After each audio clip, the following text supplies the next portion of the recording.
Alright, so guys, good morning nga pala sa inyong lahat. So nandito nga pala tayo sa Palayan City at nag-a-arrange nga pala tayo ng gagamitin natin na mamaya na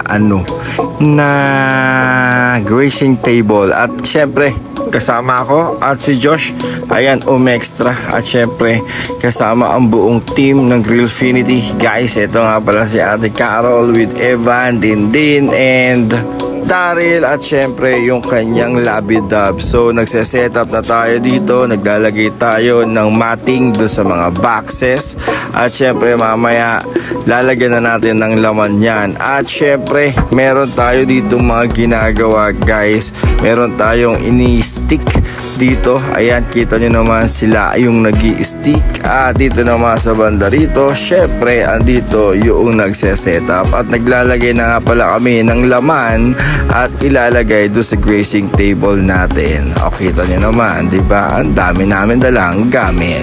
This is the behind the scene nga pala ng lahat-lahat na yan. Pero meron pang mas behind the scene dyan. Hindi na natin na videohan yung nandun kami sa may bahay. At medyo almost complete na tayo. May mga nakalagay na food. Syempre konting retouch. At syempre, ayan, kita nyo naman, diba? Ang ganda ng setup natin. Malinis ang setup. At syempre, ayan na ang mga kasama natin, guys. Meron tayong mobile bar, meron tayong 360, meron tayong syempre grazing table by Ate Carol, at syempre meron tayong 90 degree na coffee bar na kasama. Okay, so dito medyo syempre nag-iingat tayo sa paglalagay ng mga foods para syempre goods na goods tayo mamaya. And of course, I forgot to mention na hinihintay lang natin itong Jayco na kinuha ni Kuya RJ. Hindi ko alam kung saan, pero guys, kanyan. At tawag dito, authentic na Jayco talaga yung nilalagay natin dyan. Alright, so right after nito, tignan ninyo kung ano yung mga nakalatag na mga food. At guys, wedding nga po pala itong ating event natin for today. For 250 heads po ang available natin na grazing table.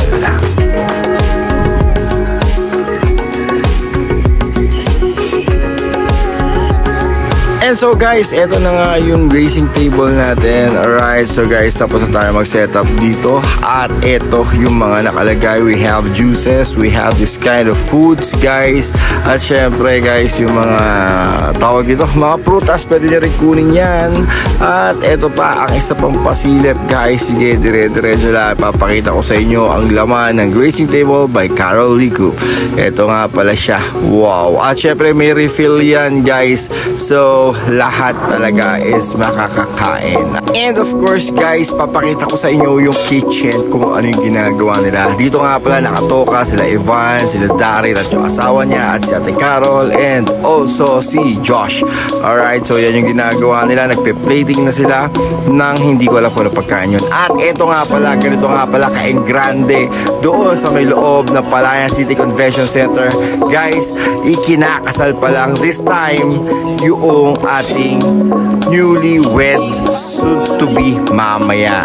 Okay, so makikita nyo sila, papakita sa inyong lahat. Alright, so guys, dinumog na nga yung ating grazing table. Napakaraming tao at nakikita nyo ba yung bunbunan na yun? Hindi ko alam kung sino yan, pero kita nyo naman, almost konti na lang yung pagkain at tuloy-tuloy lang kami sa pagre-refill para syempre ma-fill yung kanilang mga stomach.